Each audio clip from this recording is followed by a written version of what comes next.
எஜுகேஷன்லேருந்தே வந்து ஜாதி அப்படின்றது ஒன்று அதை கிராஸ் பண்ணி அதில் அடிபட்டு அப்படி தான் நம்ம வளர்ந்தோமே. அப்பத்துலேருந்தே பிடிக்காது. ஸ்கூல் டீச்சர்ஸ் கூட ஒரு பார்க்கும்பொழுது நம்மளை கொஞ்சம் அப்படியே ஒரு இதுவாக பார்ப்பாங்க. இவங்களால என்ன நம்மளுக்கு வந்து கெயின் காசு காசு காசு வச்சு தான் வந்து ரொம்ப தரம் தாழ்த்திட்டாங்க. அப்படி இருக்கும்பொழுது இதை எப்படியாவது மாற்றணும் அப்படின்னா அவமதிக்கிறதோ அந்த மாதிரி விஷயங்கள் நடந்திருக்கா? பொது சபையில நடந்திருக்கா? எல்லாமே அப்படிதான். இனிஷியலி எவ்வளோ கஷ்டங்கள்லாம் இருந்துச்சு ஃபேமிலிக்கு. இந்த பொண்ணு எதுக்கு 100 ஆம்பளைங்களுக்கு நடுவில் போய் நிற்கிது, ஒரு பாதுகாப்பு இருக்குமா, பேனர் வைக்கிற போஸ்டர் வைக்கிறேன் எதுக்கு, தேவையில்லாதது, அவர் நான் காசா கொடுக்குறாரு, அது ஒரு மாதிரி இன்சல்ட்டிங்காக தான் பேசுவாங்க. இப்போ என்ன ஒரு கஷ்டம்னா எனக்கு கன்சீவாக இருக்கிறது ப்ளஸ் ஆர் மைனஸ் அது அப்போ தெரியல. இந்த 5 வருஷத்தில் இந்த 2 மாதன்றது ஒரு 6 மாதம் வேஸ்ட்டாக போகுதுல்ல. நம்மளை நம்பி ஒரு ஒர்க்கு கொடுத்துருக்குறாங்க, அதில் எப்படி லீவ் எடுக்குது, அது ஒரு குற்ற உணர்வாகவே இருக்கு. என்னென்ன விஷயங்கள்லாம் ரொம்ப ஸ்ட்ரிக்டாக சொல்லியிருக்காங்க உங்களுக்கு? அதுக்கு கீழே இருக்க ஆட்கள்லாம் இருப்பாங்களே, எம்எல்ஏக்கள்லாம் இப்படி இருக்கும். எல்லாமே அவரோட நேர்பார்வையில் தான் இருக்கு. யாருமே இங்கே தப்பு பண்ணவே முடியாது. ஒருத்தவங்க கொடுத்து அவங்க பேக்கெட்லேருந்து எடுத்து நாங்கள் சர்வீஸ் பண்ண மாட்டோம். நாங்கள் வேலைக்கு போகிறோன்னா அதில் ஒரு 10% 5% எடுத்து வச்சு தான் நாங்கள் செய்வோம். மக்களுக்கு சேவை செய்யணும். இந்த இதெல்லாம் கொஞ்சம் மாறணும். என்னோட தொகுதி திருவிக நகர் தொகுதி மக்களுக்கு எனக்கு ஓட் பண்ணி சப்போர்ட் பண்ணதுக்கு அவங்களுக்கு என்னோட மனமார்ந்த நன்றி. அவங்களுக்கு எந்த தேவை என்ன எப்போ தேவைப்பட்டாலும் கண்டிப்பாக என்கிட்ட வரலாம். Mabel, South India's most celebrated women's wear brand. Periyar Maniyamma Institute of Science and Technology, Tanjavur. Mechanical engineering with specialization in energy engineering, robotics and industrial automation. Let's go holidays. Travel beyond boundaries. CM sir அவர்கள் வந்து சொல்லியிருப்பாங்க, பதவியை வந்து யாருமே misuse பண்ணக்கூடாது, அது பதவி வந்துடுச்சுன்ற அந்த ஒரு இது இருக்கக்கூடாதுன்றதுல ரொம்ப தெளிவாக இருக்காங்க. அந்த மாதிரி என்னென்ன விஷயங்கள்லாம் ரொம்ப ஸ்ட்ரிக்டாக சொல்லியிருக்காங்க உங்களுக்கு? அதுக்கு கீழே இருக்க ஆட்கள்லாம் இருப்பாங்களே, எம்எல்ஏக்கள்லாம் இப்படி இருக்கும். எல்லாமே அவரோட நேர்பார்வையில் தான் இருக்கு. யாருமே இங்கே தப்பு பண்ணவே முடியாது.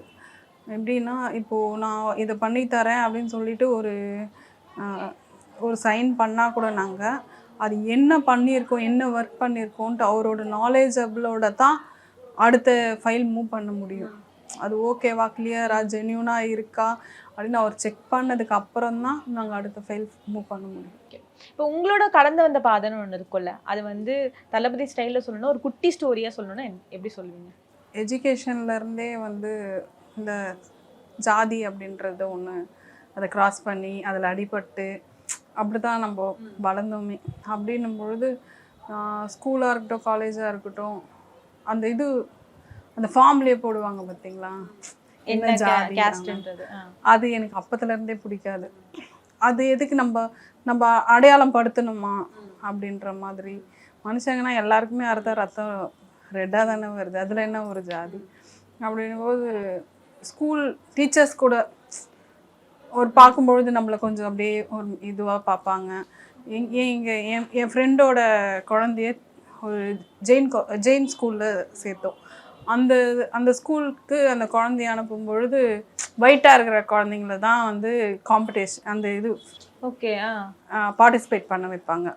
ஒரு டான்ஸ்லையா இருக்கட்டும், ஒரு சிங்கிங்லையா இருக்கட்டும். அந்த குழந்தை கொஞ்சம் இதுவாக இருக்கும், நம்மள நேரத்தை வச்சு ஜட்ஜ் பண்ணலாம். ஆமாம், பசங்களை அப்படி தான் வந்து எல்லாத்துலேயுமே இன்வால்வ் பண்ண விடுவாங்க. அந்த குழந்தையும் வந்து எங்ககிட்ட சொல்லும், இந்த மாதிரி என்னை வந்து எதுலேயுமே சேர்த்துக்க மாட்டுறாங்க, என் பேர் எதுலேயுமே எழுத மாட்டுறாங்க. அப்போதுலேருந்தே எனக்கு அது ஒரு இது அந்த குழந்தை சொன்னதே எனக்கு அப்போவே ஆழமாக பதிஞ்சிடுச்சு. அப்படி இருக்கும்பொழுது இதை எப்படியாவது மாற்றணும் அப்படின்னா இது வந்து தொகுதி தான் அப்படின்னும் பொழுது இங்கே நிறைய பேர் வந்து கேண்டிடேட்ஸ் தான் நின்று இருப்பாங்க இவ்வளோ வருஷமாக. ஆனால் யாருக்குமே ஏன் அது நம்மளோட நான் கேஸ்ட்டை பற்றி பேசுகிறேன்னு இது பண்ணிக்காதீங்க, ஆனால் நம்மளோட தரம் உயரணும் அப்படின்னு யாருமே ஏன் யோசிக்கவே இல்லை. அதுதான் எனக்கு ஒன்றுமே புரியல. இல்லை, நம்மளோட மக்களை நம்ம மாற்றணும், நம்ம ஏரியாவை மாற்றணும், எல்லாராலையும் நம்ம மதிக்கப்படணும் அப்படின்ட்டு யாருமே வந்து முன்னெடுத்து வைக்கல. இவ்வளோ வருஷமாக எவ்வளோ கேண்டிடேட் எல்லாருமே இது தனி தொகுதின்றதுனால கண்டிப்பாக ஆளுங்களை தான் நிக்க வச்சிருப்பாங்க. அப்படி இருக்கும்போது யாருமே ஏன் இதை யோசிக்கவே இல்லை? நம்ம தொகுதியை நம்மளே ஆமா, நம்மளே மாத்தல. மாத்தல. அது மட்டும் இல்லாம நம்மளே தர தாழ்த்திக்கின்னு இவங்கன்னா இப்படிதான் இருக்கணும் அப்படின்ற மாதிரி ஒரு சூழ்நிலையில் தள்ளிடுறாங்க.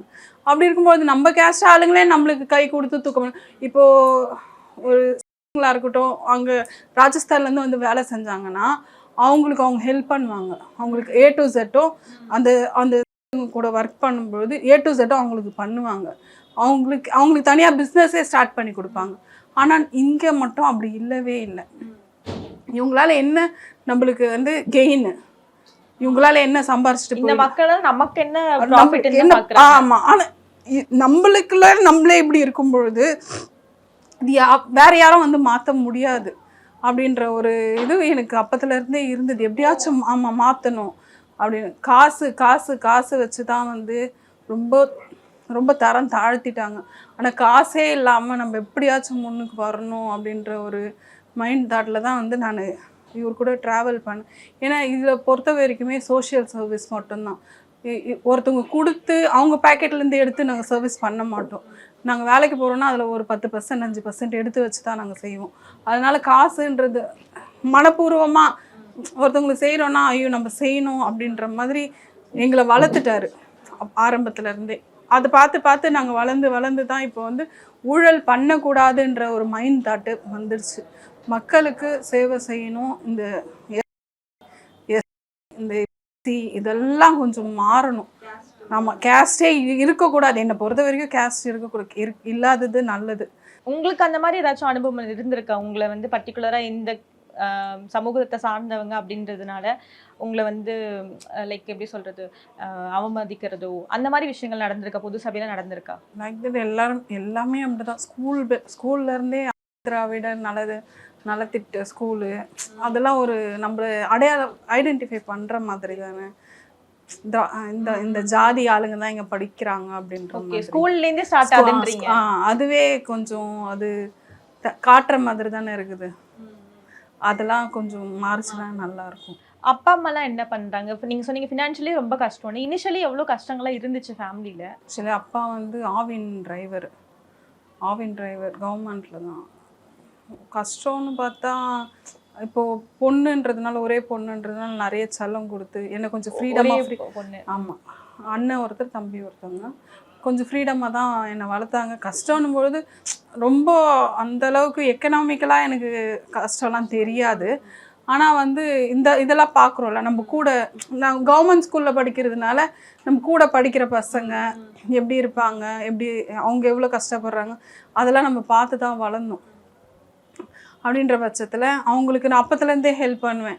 வீட்டிலேருந்து ஏதாவது எடுத்துகிட்டு போய் கொடுக்கறது அதெல்லாம் நான் கொஞ்சமாக செய்ய இதையே நம்ம பெரிய லெவலில் செய்யக்கூடாது அப்படின்னு. அதுக்கப்புறமும் எனக்கு வந்து ஹஸ்பண்டும் வந்து எனக்கு நிறைய சப்போர்ட் பண்ணார். நான் எது பண்ணாலும் ஓகே நீ பண்ண கரெக்டாக இருக்கும் அப்படின்ற மாதிரி அவரோட ஹெல்ப்போடு தான் நான் வந்து ஒவ்வொன்றும் செய்ய ஆரம்பித்தேன். இந்த அளவுக்கு சக்ஸஸாக வந்து நின்று. இங்கே ஃபர்ஸ்ட் டைம் வந்து நீங்கள் தான் இங்கே வெயிட் பண்ணலாம் நிற்க போகிறீங்க அப்படின்றப்போ வீட்டில் போய் சொல்லியிருப்பீங்கல்ல, என்ன சொன்னாங்க? வீட்டில் என்ன ரியாக்ஷன் இருந்துச்சு? ஹஸ்பண்டாக இருக்கட்டும், மாமியாராக இருக்கட்டும், மாமியார் வீட்டு சைட்லலாம் என்ன சொன்னாங்க? அதை அக்செப்ட் பண்ணிட்டாங்களா இனிஷியலி? இல்லை, ஆக்சுவலி எம்எல்ஏ சீட்டுன்னும்போது அது வசதியானவங்களுக்கு கொடுக்குற சீட்டு தான், நம்மளுக்கு கிடைக்காது அப்படின்ற மாதிரி தான் எல்லாருமே நினச்சாங்க. பட் ஆனால் அதையும் உடைச்சி என்னோட ஒர்க்கை மட்டும் பார்த்து இது கொடுத்தாங்கன்னும்போது வீட்டில் ரொம்ப சந்தோஷப்பட்டாங்க. நான் ரொம்ப லேட் நைட்லாம் ஆகும் இந்த கட்சி இதுலாம் மீட்டிங்லாம் முடிஞ்சு வர்றதுக்கு. அப்போது நிறைய பேர் கேட்டு இவ்வளோ லேட்டாக வராங்க அப்படி இப்படின்ட்டு நிறைய சொல்லுவாங்க. அதுக்கெல்லாம் பலனாதான் இப்போ வந்து இந்த சீட் கிடச்சி இந்த ஒரு பொசிஷனில் நான் வந்திருக்கிறேன். உங்களை இனிஷியலி வந்து பின்னாடி கேலி செஞ்சவங்களா இருக்கலாம், விமர்சனம் பண்ணவங்களா இருக்கலாம். இப்போ ஆனால் உங்களை பார்க்குற விதம் மாறி இருக்கலாம். கண்டிப்பா வீடு ஏறி வந்து கேட்டாங்க. மாவட்ட செயலாளர் போஸ்டிங் கொடுக்கும்பொழுது எங்கள் ஏரியா கவுன்சிலரே வீட்டுக்கே வந்து இது வந்து பணம் செலவு பண்ணணும் நிறைய, உங்களுக்கு எப்படி கிடச்சிது, உங்களுக்கு எப்படி கொடுத்தாங்க அப்படின்ற மாதிரி கேட்டு. அதுக்கு நான் இப்படி தான் சொல்லிட்டு போனேன். அதெல்லாம் தளபதி பார்த்துக்குவார், கொடுக்குறாருன்னும்போது ஏதோ ஒரு இதுவில் தான் அவர் கொடுக்குறாரு. சும்மா அனாவசியமாக யாருக்குமே எதுவுமே தூக்கி கொடுத்துறமான்னு அதை அவர் பார்த்துக்குவாரு, நாங்கள் பார்த்துக்குறோம் அப்படின்னு சொல்லி அனுப்புனேன். அதுக்கப்புறம் எம்எல்ஏ சீட்டு கொடுக்கும்போது யாருமே அதை ஜீர்ணிச்சிக்கவே முடியல. இது வரைக்குமே எங்கள் தொகுதியை பொறுத்த வரைக்கும் யாருக்குமே எம்எல்ஏ சீட்டு கொடுக்கவே இல்லை. ஃபர்ஸ்ட் டைமு எனக்கு கொடுத்துருக்குறாங்க. இது வரைக்குமே ஒரு வட்ட செயலாளர் அந்த மாதிரி பகுதி செயலாளர் எல்லா கட்சியிலையும் இருக்கட்டும், பகுதி செயலாளர் வட்ட செயலாளர் அந்த பகுதி செயலாளரோட பார்டர் அதோடு தான் நின்றுடும் இந்த தொகுதியை பொறுத்த வரைக்கும். இன்னொரு தொகுதியிலேருந்து வந்து தான் மாவட்ட செயலாளர் வேட்பாளர்லாம் இன்னொரு தொகுதியிலேருந்து எடுத்துட்டு வந்து இங்கே நிறுத்துவாங்க. திருவிக நகர்லேருந்து வரவா? ஆமாம், யாருமே இல்லை. இவ்வளோ வருஷம் இவங்க உழைச்சும் அவங்களுக்கு பலன் கிடையாது. 2 வருஷத்தில் நாங்கள் கட்சி தொடங்கி, ஆனால் எங்களுக்கு இங்கேருந்து ஒரு ஆளுக்கு அவருக்கு சீட் கொடுக்கணும் அப்படின்னு நினச்ச அவரோட நல்ல மனசுக்கு நான் கண்டிப்பாக அவருக்கு உண்மையாக இருக்கணும். அவரை யூஸ் பண்ணி நான் வந்து என்னோட சமுதாயத்தை வளர்த்துக்கணும். நிறைய மாற்றங்கள் வரும் நாங்களும் எதிர்பார்க்குறோம். நீங்களும் வந்து இன்னும் சில மாதங்கள் கழிச்சு நாங்கள் திருவிக நகர் வரப்போ நிறைய மாற்றங்கள் நடந்திருக்கும்னு நம்புகிறோம். நாங்கள் கண்டிப்பாக நிறைய மாற்றணும் ஒவ்வொன்றுத்தையும். இப்போ என்ன ஒரு கஷ்டம்னா, எனக்கு கன்சீவாக இருக்கிறது ப்ளஸ் ஆர் மைனஸ் அது அப்போ தெரியல. இப்போ எனக்கு என்னவோ என்னடா இந்த 2 months கூட பிரேக் எடுக்க போகிறோமே, என்ன பண்ணுறது அப்படின்ற மாதிரி ஒரு ஃபீல் ஆயிடுச்சு எனக்கு. இந்த 2 மாதம் வேஸ்ட்டாக போதே, ஏதாவது பண்ணலாமே இந்த 2 மாதத்தில் அப்படின்ற ஒரு ஃபீல் தான் இருக்குதே காண்டி, மற்றபடி இல்லை நம்ம லீவ் எடுத்துக்கலாம் அப்படிலாம் ஒன்றுமே இல்லை. இந்த 5 வருஷத்தில் இந்த 2 மாதன்றது ஒரு 6 மாதம் வேஸ்ட்டாக போகுதுல்ல. நம்மளை நம்பி ஒரு ஒர்க்கு கொடுத்துருக்குறாங்க, அதில் எப்படி லீவ் எடுக்குது, அது ஒரு குற்ற உணர்வாகவே இருக்குது எனக்கு. ஓகே, நீங்கள் இப்போ ஃபுல்லாகவே எம்எல்ஏவாகவே யோசிக்கிறீங்களே, வந்து அம்மாவா வந்து யோசிக்கணும் வர மாட்டேங்குது உங்களுக்கு. அதுதான் சொல்லுவாங்களே, ஊராம்புள்ளி ஊட்டி வளர்த்தா தாம்புள்ள தானமா. ஊரில் இருக்கிறவங்கள பார்த்தா என் குழந்தைய அவங்க வளர்த்துட்டு போயிட போகிறாங்க. பட் ஆனால் உங்களுக்கு வந்து அந்த ஒரு மதர்லி ஃபீலிங், நம்ம வந்து குழந்தைய ஒரு 6 மாதம் பார்த்துக்கணும், கூடவே இருக்கணும், அந்த மாதிரி ஆசைகள்லாம் இல்லை இப்போ? அதுதான் சொல்லிட்டேனே, நான் விட்டுட்டு வந்தால் பக்கத்தில் அக்கம் பக்கம் இருக்கிறவங்களே என் குழந்தைய வளர்த்துருவாங்க. எதனா ஒன்று ஏன்னு சவுண்டு கேட்டால் கூட கடகடன்னு எல்லாரும் அக்கம் பக்கத்துலேருந்து ஓடி வந்துடும். அந்த ஒரு எல்லாமே இருக்குது. ஒரு குழந்தைக்கு குழந்தை வெளியே, என் பொண்ணு பெரியவ வெளியில் வந்தால் கூட நான் ஆஃபீஸ் முடிஞ்சு வந்தேன்னா 10 பேர் சொல்லுவாங்க, குஷியாக இங்கே நின்று இருந்தது, குஷியாக இங்கே நின்று இருந்தது அப்படின்ற மாதிரி. நம்ம குழந்தைய பார்க்கணுன்னு பார்க்கலனாலும் நம்ம குழந்தை வெளியே வந்தால் எல்லார் ஃபோக்கஸும் குழந்தை மேலே தான் இருக்கும். வேலைக்கு போயிருக்கிறா, பாப்பா ஏன் இங்கே வந்து நிற்குது அப்படின்ற மாதிரி. மக்களை பொறுத்த வரைக்குமே நாங்கள் ஒரே ஃபேமிலி மாதிரி தான். என்ன ஒர்க் பண்ணிருந்தீங்க முன்னாடி? GTC bank, Chennai board trust cooperative பேங்க்ல ஒர்க் பண்ணிட்டு. ஓகே, இப்போ அந்த பேங்க்லேருந்து ஏதாச்சும் உங்ககிட்ட வந்து பேசினாங்களா? என்ன சொன்னாங்க? ரொம்ப சந்தோஷப்பட்டாங்க. நம்மளேருந்து ஒரு ஆள் இந்த மாதிரி வளர்ந்துருக்கிறது ரொம்ப சந்தோஷம் அப்படின்ட்டு எல்லாருமே கால் பண்ணி கேட்டாங்க. எல்லாருமே வந்து பார்க்குறேன்னு சொல்லியிருக்காங்க. ஓகே, உங்களுக்கு செல்ஃபாக வந்து ஒரு சாட்டிஸ்ஃபேக்ஷன் வந்திருக்கு, ஒரு சந்தோஷம் இருந்திருக்குல்ல, நம்மள இப்படி பேசின ஆட்கள்லாம் இன்னைக்கு நம்மள இப்படி வச்சு பார்க்குறாங்கப்பா, இதுவே மாறி இருக்கு அப்படின்னு தோணிருக்குல்ல, அது எந்த மூமெண்ட்டில் தோணுச்சு? என்ன இன்சிடென்ட்? அதுதான் ஒரு இன்சிடென்ட். எல்லாருமே கால் பண்ண நிறைய பேர் எனக்கு வந்து, நீ பேனர் வைக்கிற, போஸ்டர் வைக்கிறேன், எதுக்கு தேவையில்லாதது, அவர் நான் காசாக கொடுக்குறாரு, உனக்கு எதுக்கு இந்த தேவையில்லாத வேலை, நம்மளே வந்து கஷ்டப்படுற ஃபேமிலி, எதுக்கு பேனர் வச்சுன்னு, அது ஒரு மாதிரி இன்சல்ட்டிங்காக தான் பேசுவாங்க. ரிலேட்டிவ்ஸ்ன்றது எல்லாருமே மேக்ஸிமம் எல்லாருமே அப்படி தான் பேசுனாங்க. ஆனால் ஓகே, எனக்கு பிடிச்சிருந்தது, பிடிச்சி ஒரு விஷயத்த நான் பண்ணேன் கையில் எடுத்து. ஆனால் அது இந்த அளவுக்கு என்னை கொண்டு வந்து விடும்னு நான் நினச்சி கூட பார்க்கல. சீரியஸாகவே நான் இந்த இடத்துல இப்படி உட்காந்து பேசுவேன்னு நான் நினச்சி கூட பார்க்கல. இப்போ கண்டிப்பாக வந்து அரசியல் அப்படின்றப்ப எல்லாருக்கும் ஒரு பயம் இருக்கும், அதுவும் ஒரு பெண் அப்படின்றப்ப இன்னும் பயம் இருக்கும். ரிலேட்டிவ்ஸ்லாம் என்ன சொன்னாங்க? கண்டிப்பாக ஏதாவது நோ சொல்லியிருப்பாங்க, வேண்டாம்னு சொல்லியிருப்பாங்க. அதுதான் ஃபர்ஸ்ட் ஆஃப் ஆல், இது மக்கள் இயக்கம் அப்படின்னும் பொழுது ஜென்ஸ் தான் நிறைய இருப்பாங்க, லேடிஸ்லாம் அந்த அளவுக்கு கிடையவே கிடையாது. அப்போதுலேருந்தே எனக்கு கால் வரும், இல்லை ஒருத்தரோட ஒருத்தர் அவங்களே பேசிக்கின்னு அவங்களே சொல்லுவாங்க, இவங்க இதை சொன்னாங்க, அவங்க அதை சொன்னாங்க, இந்த பொண்ணு எதுக்கு 100 ஆம்பளைங்களுக்கு நடுவில் போய் நிற்கிது, ஒரு பாதுகாப்பு இருக்குமா அப்படின்ற மாதிரிலாம் விமர்சனம் போயிட்டே தான் இருந்தது. பட் ஆனால் நான் வந்து அதை ஒரு பெரிய விஷயமா எடுத்துக்கின்னு பயந்து ஐயோ வேணாம் அப்படின்ட்டு ஒதுங்கிட்டு இருந்தேன்னா நான் இந்த அளவுக்கு வந்திருக்க மாட்டேன். அது மட்டும் இல்லாமல் அதே ரிலேட்டிவ் இப்போ கால் பண்ணி எனக்கு பெருமையாக இருக்குது, என்னை வந்து எங்களோட சர்க்கிளில் எல்லாருமே ஃபோன் பண்ணி கேட்குறாங்க, இந்த மாதிரி உங்கள் ரிலேட்டிவ் வந்து எம்எல்ஏவாமே அப்படின்னு சொல்லி. எனக்கு ரொம்ப சந்தோஷமாக இருக்குதுமா, பரவாயில்லம்மா, நான் இன்னும் மேலே மேலே வளரணும் அப்படி சொல்கிறாங்க. அது அப்போவே வந்து அவங்க டிஸ்கரேஜ் பண்ணி நான் தோண்டு போயிட்டு இருந்தேன், அவங்க பேச்சை கேட்டுன்னு ஐயோ இந்த மாதிரி சொல்கிறாங்கன்னு நான் இருந்துட்டு இருந்தேன்னா கண்டிப்பாக இந்த அளவுக்கு வந்து இருந்திருக்க மாட்டேன். என்னை பொறுத்த வரைக்கும் யாருமே மட்டம் தட்ட வேணாம், அவங்க ஸ்டைலில் அவங்கள விட்டுட்டா அவங்க பாட்டுட்டு அவங்க வளர்ந்துட்டு போயிடுவாங்க. என்னோடய தொகுதி திருவிக நகர் தொகுதி மக்களுக்கு எனக்கு ஓட் பண்ணி சப்போர்ட் பண்ணதுக்கு அவங்களுக்கு என்னோட மனமார்ந்த நன்றி. அவங்களுக்கு எந்த தேவை என்ன எப்போ தேவைப்பட்டாலும் கண்டிப்பாக என்கிட்ட வரலாம். இந்த மீடியா இதுவெல்லாம் கிடையாது, நடுவில் ஒரு இவங்கள பர்சன் பார்க்கணும் அவங்கள பார்க்கணும்லாம் இல்லை. டேரெக்டாக நான் கன்னிகாபுரத்தில் தான் இருக்கிறேன், அங்கே தான் இருப்பேன், நான் எங்கேயுமே போக மாட்டேன். நீங்கள் டேரெக்டாகவே வந்து பார்க்கலாம், வீட்லேயும் சரி ஆஃபீஸ்லேயும் சரி. கண்டிப்பா. இப்படி ஒரு எம்எல்ஏ கிடைப்பாங்களான்னு தெரியல. நாங்கெல்லாம் ரொம்ப லக்கின்னு நினைக்கிறேன். இந்த தொகுதி ரொம்ப லக்கின்னு நினைக்கிறேன். இவ்வளோ ஆக்சசபிளா உங்களுக்கு ஒரு பிரச்சனைனா வாங்க, என் வீட்டுக்கு கூட வாங்கன்னு சொல்ற எம்எல்ஏ வந்து ரொம்ப ஸ்பெஷல். ரொம்ப ரொம்ப நன்றி. நீங்க கிடைச்சது எங்களுக்கு பாதிக்கப்பட்டு தானே நம்மளாம் வந்திருக்கிறோம். அப்போ நம்மளே செய்யலைன்னா எப்படி? கண்டிப்பா. அதான் நினைக்கிறேன். அதுதான் ஒரு முன்னேற்றம் நினைக்கிறேன். நீங்க கண்டிப்பா அந்த ஒரு வழியை இன்னொரு பர்சன் கொடுக்க மாட்டீங்கல்ல. உங்களை நம்பி வர மக்களுக்கு கண்டிப்பா அதோட கோரிக்கை நிறைவேற்றப்படும் நினைக்கிறேன். Thank you so much. ஆக்சுவலி எனக்கு ஃபஸ்ட்டு இது எம்எல்ஏனா என்னன்னு எனக்கு தெரியல, எப்படி ஒர்க் பண்ணணும், யாரை போய் பார்க்கணும், எப்படி நம்மளுக்கு சொல்யூஷன் கிடைக்கும் அப்படின்னு சொல்லிட்டு தான் நான் யோசிச்சுட்டே இருந்தேன் தளபதி பார்க்குற வரைக்குமே.